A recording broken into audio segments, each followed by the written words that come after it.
یہ قصہ کل رات ہی سنا ہے، جس نے سنایا انہی کی زبانی بیان کر رہی ہوں۔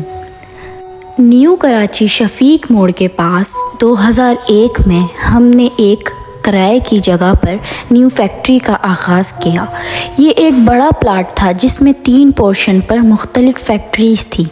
گیٹ سے داخل ہوتے ہی چوکیدار کا روم اور 2 طرف 2 فیکٹریز تھی اور سامنے ہماری فیکٹری تھی۔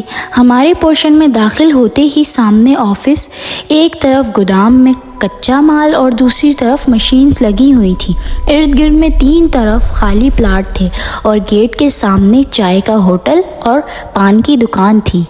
ہمارا نیا کام تھا تو اکثر وہیں سیمپلنگ وغیرہ بنواتے تھے اور اکثر دیر رات تک وہیں بیٹھے رہتے تھے۔ کھانا، چائے، سگریٹ کے دور بھی چلتے رہتے تھے۔ ایک رات قریب 10 سوا 10 پر لڑکے کو کھانا اور چائے سگریٹ لینے بھیجا کہ اچانک بارش ہو گئی۔ بارش بہت تیز ہو گئی۔ تھوڑی دیر بعد کھانا آ گیا تو سب ساتھ مل کر کھانے لگے۔ اسی دوران باتوں میں لڑکے نے کہا کہ ہماری فیکٹری کی چھت پر شاید چوکیدار کی بیوی یا بیٹی بارش میں لال جوڑا پہنے اکیلی نہا رہی ہے۔ ہم نے اس کو کہا کہ زیادہ مت دیکھنا، اس طرف پٹھان اپنی عورتوں کے بارے میں کافی سخت ہوتے ہیں، کچھ غلط سمجھ لیا تو تجھے مار مور کر یہیں کسی خالی پلاٹ میں دفنا دیں گے۔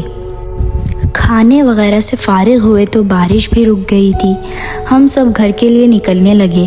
گیٹ سے گاڑی نکلنے لگی تو دانستہ نظر وہیں چھت کی طرف گئی تو وہاں اس وقت بھی کوئی لال چادر یا دوپٹہ اوڑھے بیٹھا تھا۔ 2-3 دن گزر گئے، بات آئی گئی ہو گئی۔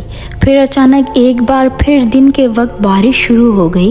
اس بار بارش زیادہ تیز تھی۔ ہمارے پورشن میں گودام والی طرف چھت سے پانی آنے لگا تو ہم نے جلدی لوڈر سے مال سائیڈ میں کروایا اور لڑکے کو چوکیدار کے پاس بھیجا کہ اوپر چھت سے پانی آ رہا ہے تو ہم کو اوپر جا کر پلاسٹک بچھانا ہے تاکہ پانی اندر نہ آئے۔ مگر وہ لڑکا واپس آ کر کہنے لگا کہ چوکیدار تو کہہ رہا ہے کہ اوپر جانے کا کوئی راستہ ہی نہیں ہے، آپ خود کسی سیڑھی کا بندوبست کر لے۔ ہم کو فوراً وہ چھت پر بیٹھی عورت یاد آ گئی۔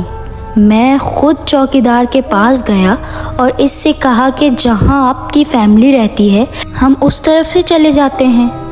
چوکیدار حیران پریشان کہنے لگا، ہماری تو فیملی گاؤں میں ہے، چھت پر تو کوئی نہیں رہتا، نہ ہی کوئی چھت پر جانے کا راستہ ہے، تو عورت کہاں سے آ گئی؟ یہ سن کر ہم خوف زدہ ہو گئے، مگر بارش کا پانی چھت سے آ رہا تھا، اس کو روکنا بھی تھا، تو برابر پورشن والوں سے سیڑھی لے کر لڑکوں کو بھیجا کہ چھت پر خیال سے جا کر پلاسٹک شیٹ بچھاؤ۔ وہ اوپر گئے اور واپس آ کر بتایا کہ چھت پر کچھ کچرا تھا جس سے پانی جمع ہو کر نیچے فیکٹری میں آ رہا تھا۔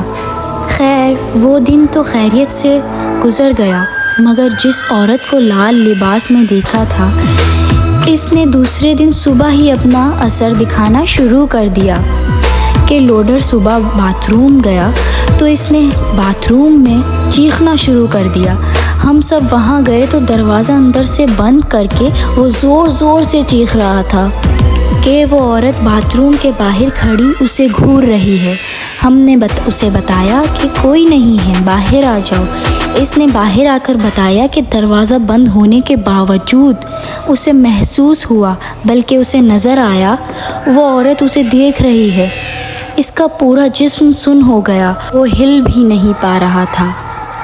پھر شام کو پھر کسی کو محسوس ہوا جیسے اسے سرد ہوا چھو کر گزر رہی ہو۔